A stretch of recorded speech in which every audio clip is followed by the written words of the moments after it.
అందరికీ నమస్కారం అండి. ఈ 2024 సంవత్సరంలో ఉగాది పండుగ ఏ రోజున వస్తుంది? అలాగే ఈరోజు పూజ ఏ విధంగా చేసుకోవాలి? పంచాంగం తప్పకుండా వినాలా? వాటన్నిటిని గురించి కూడా ఈ వీడియోలో అయితే మనం క్లియర్గా తెలుసుకుందాము. ఈ 2024 సంవత్సరంలో మనకి శోభకృత్ నామ సంవత్సరాన్ని ముగించుకొని క్రోధి సంవత్సరంలోకి మనం అడుగైతే పెడుతున్నాము. మరి ఈరోజు ఏ విధంగా పూజ చేసుకోవాలి అన్నది కూడా తెలుసుకుందాము. ఈ 2024 సంవత్సరంలో ఉగాది పండుగ ఏప్రిల్ 9 మంగళవారం రోజునైతే వస్తుంది. ఈ రోజు నుండే మనకి చైత్రమాసం వసంత ఋతువు ప్రారంభమవుతుంది. మరి ఉగాదికి ముందే అంటే అమావాస్యకి ముందే మనం ఇల్లంతా కూడా బూజు కానీ దుమ్ము కానీ ఏం లేకుండా శుభ్రం చేసుకోవాలి. ఇంట్లో ఏ మురికి లేకుండా చూసుకోవాలి. ఉగాది రోజు ఉదయాన్నే లేచి ఇల్లంతా కూడా శుభ్రం చేసుకొని తలార స్నానం చేసి ఈ స్నానం చేసేటప్పుడు మనం నువ్వుల నూనెతో మన తలకు పట్టించి తల స్నానం చేస్తే చాలా మంచిది. అలాగే మన ఇంటి ముందు గుమ్మాన్ని పచ్చటి ఆకులు, మామిడాకులు, వేపాకులు అలాగే బంతి పువ్వులతో అలంకరించుకోవాలి. ఈరోజు మొట్టమొదటగా మనం ఉగాది పచ్చడి తాగాలి. దానికి ముందు మనం ఏ పదార్థాన్ని కానీ తీసుకోవడానికైతే మొట్టమొదట మనం ఉగాది పచ్చడ తీసుకొని ఆ తర్వాతే ఏ పదార్థమైనా కూడా తినవచ్చు. మరి ఈరోజు చేయవలసిన పూజా విధానం గురించి తెలుసుకుందాము. మనము ఇల్లంతా శుభ్రం చేసి మన గుమ్మాన్ని కూడా శుభ్రం చేసుకున్న తర్వాత పూజ రూమ్లో ఉన్న ఫోటోలన్నీ కూడా తుడుచుకొని గంధం కుంకుమ బొట్లతో అలంకరించుకోవాలి. అలాగే ఇంట్లో పూలమాలలు ఉన్నట్లయితే పూలమాలలతో పువ్వులతో అలంకరించుకోవాలి. పూలమాలలు లేని వాళ్ళైతే వస్త్రంతో అయినా మనం దేవుడికైతే అలంకరించవచ్చు. ఉగాది రోజున ఒక్క దేవుణ్ణే అని పూజ చేయకుండా ఈరోజు మనం అందరినీ కూడా పూజించుకోవాలి. చక్కగా ఫోటోలన్నీ కూడా తుడిచిన తర్వాత మాలలతో పువ్వులతో అలంకరించుకొని మనము దేవుడి పటాల ముందు ఒక ముగ్గుని, చిన్న ముగ్గు, పద్మ ముగ్గు కానీ తామర ముగ్గు కానీ ఏ ముగ్గు అయినా కూడా మనం బియ్యపిండితో వేసుకోవచ్చు. ఆ తర్వాత మనము దీపాన్ని ఏర్పాటు చేసుకోవాలి. ఈరోజు ఇంటి గుమ్మం అలాగే దేవుడి రూములో మొత్తం మామిడాకులతో వేపాకులతో అలంకరించుకోవాలి. ఉగాది అంటేనే సంవత్సరంలో మొదటి పండుగ కాబట్టి పచ్చగా స్టార్ట్ అయ్యేలాగా చూసుకోవాలి. ఇలా మనము దీపపు కుందులు అన్నీ ఏర్పాటు చేసుకున్న తర్వాత ఆ దీపాలలో నువ్వుల నూనె కానీ నెయ్యి కానీ కొబ్బరి నూనె కానీ వేసి వత్తులను వేసి దీపాలను వెలిగించుకోవాలి. అలాగే మనం ఏవైనా వ్రతాలు కానీ పూజలు కానీ స్పెషల్గా పండుగల రోజు చేస్తూ ఉంటాం కాబట్టి ఆ రోజు మనం మంగళహారతిని కూడా దేవుడికి సమర్పించాలి. అందువలన మంగళహారతి కూడా పెట్టుకుంటే చాలా మంచిది. ఇప్పుడు దీపాలన్నీ కూడా వెలిగించిన తర్వాత దీపాలకి గంధం కుంకుమ బొట్లను పెట్టడం మాత్రం మర్చిపోకూడదు. ఇలా అన్నిటికీ బొట్లు పెట్టిన తర్వాత పూజకు కావలసిన సామాగ్రిని అంతా కూడా ఏర్పాటు చేసుకోవాలి. చిన్న కలశపు చెంబును కూడా ఏర్పాటు చేసుకోవాలి. ఈ కలశపు చెంబులో పసుపు, కుంకుమ, గంధం, అక్షంతలు, ఒక పువ్వు కానీ లేదంటే మామిడాకు కానీ తమలపాకైనా కూడా వేసుకోవచ్చు. ఈ కలశపు చెంబు కూడా గంధం కుంకుమ బొట్లను పెట్టుకోవాలి. ఆ తర్వాత ఆచమనీయం చేయడానికి కూడా ఒక చిన్న గ్లాసు, అందులో నీళ్లను కూడా ఏర్పాటు చేసుకోవాలి. మన దగ్గర ఉన్న పండ్లు, ఇవాళ ప్రత్యేకంగా ఉగాది రోజున మామిడి పండ్లనైతే మనం దేవుడికి సమర్పించాలి. ఏ పండ్లున్నా కూడా సమర్పించుకోవచ్చు. అలాగే పువ్వులతో అలంకరించుకున్న తర్వాత ఈరోజు మనం కంకణాన్ని కూడా కడితే కట్టచ్చు, లేదంటే అవసరం లేదు. కానీ సంవత్సరంలో మొదటి పండుగ కాబట్టి ఈరోజు పూజించడం వలన ఈ సంవత్సరం అంతా కూడా మనకి ఎలాంటి ఆపదలు రాకుండా, అలాగే ఈరోజు పంచాంగ శ్రవణం చేస్తాము. మన జాతకంలో గ్రహదోషాలు ఏ ఉన్నా కూడా అవి మనపైన ఎక్కువగా చెడు ఫలితాలను చూపించకుండా ఈ సంవత్సరం అంతా కూడా బాగుండాలని కోరుకుంటూ ఈ ఉగాది రోజున మొక్కుకొని పూజ చేసుకోవాలి. ఇలా కంకణానికి మనము పసుపు రాసి ఒక మామిడాకును పెట్టి దేవుడి దగ్గర పూజలో పెట్టి కొంచెం పసుపు, కుంకుమ, గంధం, అక్షంతలను కొన్ని చల్లాలి. ఆ తర్వాత మనం పూజ స్టార్ట్ చేసేటప్పుడు ఆ కంకణాన్ని మన ఎడమ చేతికైతే కట్టుకోవాలి. పూజ ఆడవాళ్ళు చేసేదుంటే ఆడవాళ్ళు ఎడమ చేతికి, మగవాళ్ళైతే కుడి చేతికి, ఇద్దరు భార్యాభర్తలు కలిసి చేస్తున్న వాళ్ళైతే ఒకరికొకరు కట్టుకోవడం చాలా మంచిది. ఇప్పుడు మనం పూజకు సంబంధించిన మొత్తం సామాను ఏర్పాటు చేసుకున్న తర్వాత ముందుగా ఆచమనీయం అయితే చేసుకోవాలి. 3 సార్లు చేతిలోకి నీళ్లను తీసుకొని తాగి ఆ తర్వాత కొన్ని అక్షంతలను తీసుకొని ఆచమనీయ మంత్రాలు వస్తే చదువుకుంటూ ఇలా మనం ఆచమనీయం చేసుకోవచ్చు. రాని వాళ్ళైనా కూడా మనం ఇలా చేసుకుంటే సరిపోతుంది. ఆ తర్వాత చేతిని దులపకుండా ఏదైనా క్లాత్కి తుడుచుకోవాలి. తడి చేతితో పూజను ఎప్పుడు చేయకూడదు. ఆ తర్వాత కొన్ని అక్షంతలను తీసుకొని భూశుద్ధి మంత్రాన్ని చదువుకొని మన ఎడమ సైడ్కి అయితే వదిలేసుకోవాలి. ఇప్పుడు ప్రాణాయామం కూడా చేసుకోవాలి. మళ్ళీ కొన్ని అక్షంతలను చేతిలోకి తీసుకొని సంకల్పాన్ని చెప్పుకొని గణపతికి అలాగే అక్కడ ఉన్న అందరి దేవుళ్ళకు కూడా వేసుకోవాలి. తర్వాత కలశం పైన చెయ్యి పెట్టి కలశ మంత్రాన్ని చదువుకోవాలి. కలశ మంత్రం వచ్చిన వాళ్ళైతే మంత్రాన్ని చదువుకోవచ్చు. రాని వాళ్ళైతే కలశం పైన చెయ్యి పెట్టి తీసి అందులో ఉన్న నీళ్లను దేవుని పటాలపైన, పూజా సామాన్ పైన, మన పైన, ఇల్లంతా కూడా చల్లాలి. ఇలా చల్లడం వల్ల ఇంట్లో నెగటివ్ ఎనర్జీ అంతా కూడా బయటికి పోతుంది. ఆ తర్వాత మనం ఇందాక తయారు చేసుకున్న కంకణం పైన పసుపు కుంకుమ చల్లి ఆ కంకణాన్ని మన ఎడమ చేతికైతే కట్టుకోవాలి. అలాగే మనం ఏం పూజ చేస్తున్నా మొదటగా వినాయకుడికి పూజ చేయాలి కాబట్టి వినాయకుడిని అయితే ఆహ్వానించాలి. వినాయకుడి విగ్రహం ఉన్న వాళ్ళైతే విగ్రహాన్ని పెట్టుకోవాలి.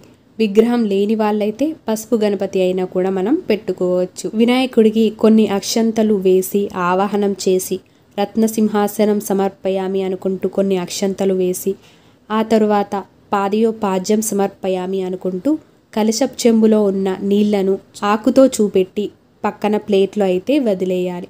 పాదయోపాద్యం సమర్పయామి, హస్తయో ఆర్ఘ్యం సమర్పయామి, శుద్ధోదక స్నానం సమర్పయామి అనుకుంటూ కలశపు చెంబులో ఉన్న నీళ్లను చూపెడుతూ పక్కన ప్లేట్లో వదిలేశాక కుంకుమ సమర్పయామి అనుకుంటూ కుంకుమ, గంధం, పసుపు, అక్షంతలు, పువ్వులు, వస్త్రం ఇలా ఒకదాని తర్వాత ఒకటిని వినాయకుడికి సమర్పించాలి.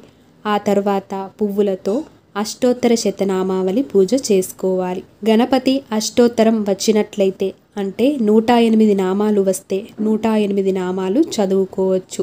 రాని వాళ్ళైతే ఓం గం గణపతియే నమః అనే మంత్రాన్ని 108 సార్లు చదువుకోవాలి.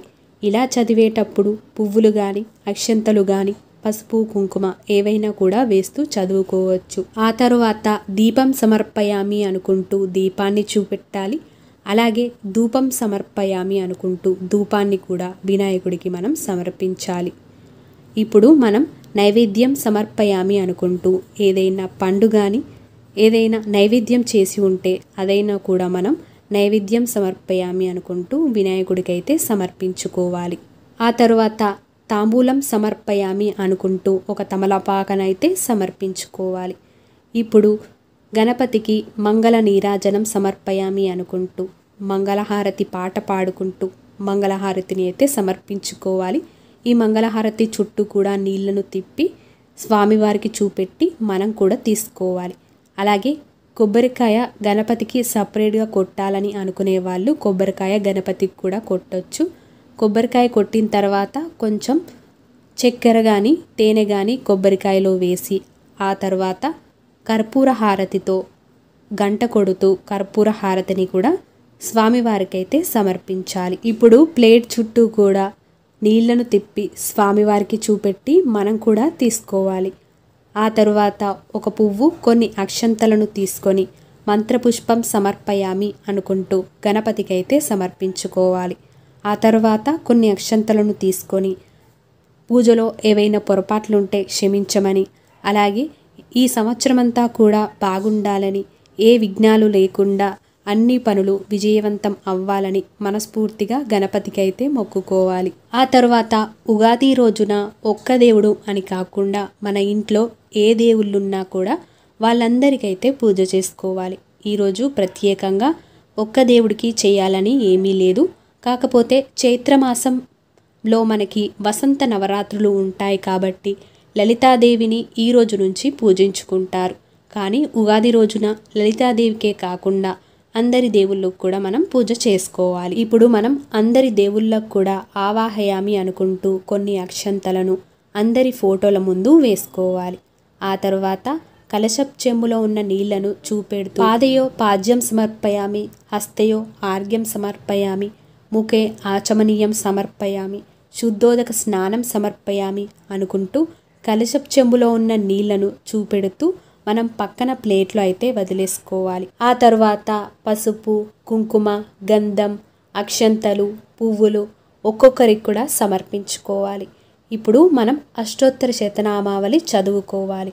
శివుడి అష్టోత్తర శతనామావళి వస్తే శివుడి అష్టోత్తర శతనామావళి, అలాగే దుర్గాదేవి అష్టోత్తర శతనామావళి. ఈరోజు శివుడికి చాలా ఇష్టమైన బిల్వ పత్రాలతో పూజ చేస్తే చాలా ఇష్టం. అలాగే అమ్మవారికి తమలపాకు పెట్టి కుంకుమ పూజ చేసినట్లయితే చాలా మంచిది. లలితాదేవి వసంత నవరాత్రులు కాబట్టి లలితాదేవిని కూడా ఈరోజు సపరేట్గా పెట్టుకునే వాళ్ళైతే అమ్మవారికి ప్రత్యేకంగా పూజ చేసుకోవచ్చు. ఈ రోజు నుండి 9 రోజులైతే అమ్మవారిని పూజ చేసుకోవాలి. అమ్మవారికి ఎలా పూజ చేసుకోవాలి అన్నది వీడియో సపరేట్గా చేసి పెడతాను, లింక్ డిస్క్రిప్షన్లో ఇస్తాను. అలాగే శ్రీ వెంకటేశ్వర స్వామిని తులసి దళాలతో ఈరోజు పూజించినట్లయితే చాలా మంచిది. లక్ష్మీదేవిని, పద్మావతిని, అలాగే మీ ఇంట్లో ఏ దేవుడి పటాలున్నా కూడా వాళ్ళందరికీ కూడా మనం ఆహ్వానించి పూజ అయితే చేసుకోవాలి. విష్ణు సహస్రనామం వచ్చిన వాళ్ళైతే విష్ణు సహస్రనామం చదువుకుంటే చాలా మంచిది. అలాగే శివుడి మంత్రాలు ఏవైనా కూడా మనం చదువుకోవచ్చు. ఈరోజు మీ ఇష్టదైవాన్ని ప్రత్యేకంగా పూజించినా కూడా చాలా మంచిది. ఎందుకంటే కొత్త సంవత్సరం అన్నీ కొత్తగా స్టార్ట్ అవుతాయి. మన జాతకాలలో ఉన్న దోషాలన్నీ కూడా తొలగి ఈ సంవత్సరం అంతా కూడా బాగుండాలని ఈరోజు తప్పనిసరిగా మనం దేవుడికైతే పూజ చేసుకోవాలి. ఆ తర్వాత షడ్రుచుల సమ్మేళనమైన ఉగాది పచ్చడిని తయారు చేసి దేవుడి ముందు తప్పనిసరిగా పెట్టి ఆ పచ్చడిని మనం తీసుకోవాలి. మరి ఈ ఉగాది పచ్చడి ఏ విధంగా తయారు చేయాలి అన్నది సపరేట్గా వీడియో అనేది చేశాను, లింక్ డిస్క్రిప్షన్లో ఇస్తాను. అలాగే ఉగాది రోజు ప్రత్యేకంగా పూర్ణం, బూరెలు, భక్ష్యాలు ఇలా మనము ఏది వీలైతే అది తయారు చేసి పెట్టుకోవచ్చు. ఒక్కొక్క చోట ఒక్కొక్క పేరుతో అయితే వీటిని పిలుస్తూ ఉంటారు. ఆ తర్వాత అందరి దేవుళ్ళకి ధూపాన్ని, దీపాన్ని సమర్పించి నైవేద్యం సమర్పయామి అనుకుంటూ ఉగాది పచ్చడి, పండ్లు, భక్ష్యాలు అన్నిటినీ కూడా మనం సమర్పించుకోవాలి. ఇప్పుడు ఒక తమలపాకును తీసుకొని తాంబూలం సమర్పయామి అనుకుంటూ అందరికి కూడా ఒకటే తమలపాకుని సమర్పించుకోవాలి. ఈ రోజు నుండి కొత్త సంవత్సరం కాబట్టి అమ్మవార్లకు తాంబూలం చీరని పెట్టాలని అనుకుంటే చీరని కూడా సమర్పించవచ్చు. ఆ తర్వాత మంగళహారతిని తీసుకొని పాట పాడుతూ మంగళహారతిని కూడా సమర్పించుకోవాలి. ఈ మంగళహారతి చుట్టూ కూడా నీళ్లను తిప్పి అందరి దేవుళ్లకు చూపెట్టి మనం కూడా తీసుకోవాలి. ఆ తర్వాత ఉగాది రోజున ప్రత్యేకంగా కొబ్బరికాయని కూడా అందరి దేవుళ్ళకి, మన కులదైవానికి కూడా మొక్కి కొబ్బరికాయనైతే కొట్టాలి. ఈ కొబ్బరికాయలలో తేనె కానీ చక్కెర కానీ వేసుకోవాలి. కర్పూరంతో గంట కొడుతూ కర్పూర హారతిని కూడా సమర్పించాలి.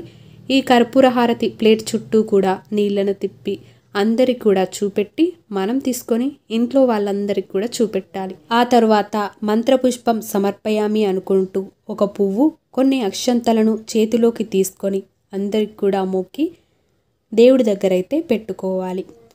కొన్ని అక్షంతలను చేతిలోకి తీసుకొని క్షమామంత్రాన్ని చెప్పుకొని పూజలో ఏవైనా పొరపాట్లుంటే క్షమించమని, ఈ రోజు నుండి ఈ సంవత్సరమంతా కూడా బాగుండాలని, ఏ చెడు ఫలితాలు మనపైన ఉండకుండా, ఏ గ్రహదోషాలు కూడా లేకుండా అన్నీ బాగా జరగాలని కోరుకుంటూ స్వామి వాళ్ళను, అమ్మ వాళ్ళను మనస్ఫూర్తిగా మొక్కుకొని కొన్ని అక్షంతలనైతే వారి పాదాల దగ్గర వేసుకోవాలి.